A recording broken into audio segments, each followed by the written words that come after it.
रात के 11 बजे थे। जमशेदपुर की सड़कों पर हल्की बारिश हो रही थी। एक पुरानी बिल्डिंग की छत पर खड़ा था आरव, शहर का उभरता हुआ रैपर। उसके हेडफोन में तेज बीट चल रही थी और वो धीरे धीरे रैप बोल रहा था। जिंदगी के खेल में सब नकाब पहने हैं, दोस्त भी कभी कभी खंजर लेकर रहने हैं। उसकी आवाज में दर्द था, जैसे कोई राज उसके अंदर दबा हुआ हो। तभी पीछे से एक मीठी आवाज आई, तुम हमेशा इतनी रात में ही लिखते हो क्या? आरव पलटा और सामने थी रिया, उसकी गर्लफ्रेंड। बारिश की बूंदें उसके बालों से गिर रही थी। उसकी आंखों में एक अजीब सी चमक थी। रिया धीरे से पास आई। उसने आरव के कंधे पर हाथ रखा। तुम्हारे गानों में दर्द बढ़ता जा रहा है, सब ठीक है ना? आरव मुस्कुराया, लेकिन उसकी आंखें कुछ और कह रही थी। अगले दिन आरव अपने दोस्त करण के साथ स्टूडियो में था। करण एक म्यूजिक प्रोड्यूसर और आरव का सबसे करीबी दोस्त। भाई, ये नया ट्रैक आग है, करण बोला। आरव ने धीमे से कहा, यह सिर्फ गाना नहीं है, ये सच्चाई है। करण थोड़ा चौंका। मतलब? आरव कुछ बोलने ही वाला था कि तभी स्टूडियो का दरवाजा जोर से खुला। अंदर आया विक्रम, एक बड़ा म्यूजिक माफिया।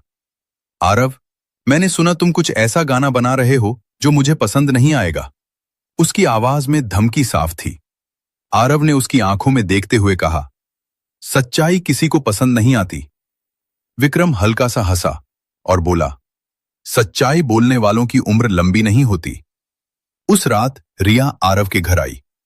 कमरे में हल्की लाइट थी, बाहर बारिश हो रही थी। रिया धीरे धीरे आरव के पास आई। उसकी उंगलियां आरव के हाथों से खेल रही थीं।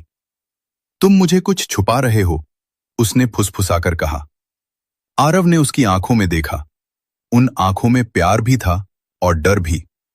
अगर मैं सच बताऊं तो शायद तुम दूर चली जाओगी। रिया ने हल्की मुस्कान के साथ कहा, मैं तुमसे दूर नहीं जाऊंगी, कभी नहीं।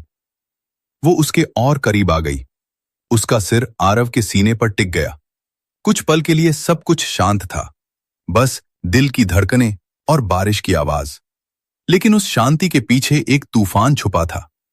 अगली सुबह खबर आई, करण मारा गया। उसकी लाश स्टूडियो में मिली। खून से सना हुआ फर्श, टूटा हुआ माइक। आरव के हाथ कांपने लगे। ये कैसे हो सकता है? वो बुदबुदाया। पुलिस आई और जांच शुरू हुई। इंस्पेक्टर ने पूछा, आप आखिरी बार करण से कब मिले थे? आरव चुप रहा। उसी वक्त रिया पीछे खड़ी सब देख रही थी। उसके चेहरे पर चिंता थी या कुछ और? कुछ दिनों बाद आरव ने एक नया गाना रिलीज किया। जिस पर भरोसा था वही गुनहगार निकला, दिल के पास बैठा था वही वार निकला। लोगों को यह गाना बहुत पसंद आया, लेकिन इंस्पेक्टर को इसमें कुछ और दिखा। उसे लगा यह सिर्फ गाना नहीं, एक इशारा है।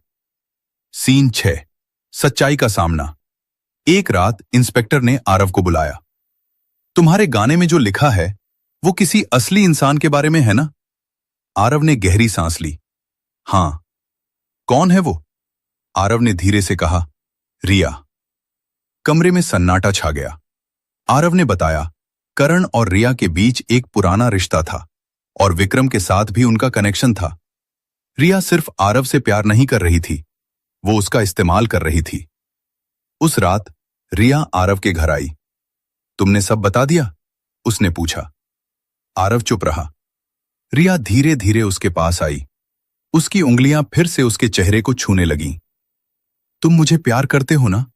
उसने धीमे से कहा। आरव की आंखों में आंसू आ गए। हां, लेकिन अब सच्चाई ज्यादा जरूरी है। रिया की आंखें बदल गईं। वो मुस्कुराई। तो अब तुम भी करण की तरह खत्म हो जाओगे। रिया ने जैसे ही हमला करने की कोशिश की, दरवाजा खुला। पुलिस अंदर आ गई। रिया पकड़ी गई। उसने आखिरी बार आरव को देखा। उसकी आंखों में गुस्सा भी था और अजीब सा प्यार भी। तुमने मुझे धोखा दिया, आरव ने धीमे से कहा। नहीं, मैंने खुद को बचाया। कुछ महीने बाद आरव एक स्टेज पर खड़ा था। हजारों लोग उसके सामने थे। उसने माइक्रोफोन उठाया और कहा, यह गाना उस लड़की के लिए है जिससे मैंने सच्चा प्यार किया, लेकिन वो मेरी सबसे बड़ी गलती बन गई। फिर उसने रैप शुरू किया। प्यार था या धोखा था, अब समझ नहीं आता, जिसे दिल दिया मैंने वही खंजर चलाता। भीड़ चिल्ला रही थी, लेकिन उसके दिल में अब भी एक खालीपन था।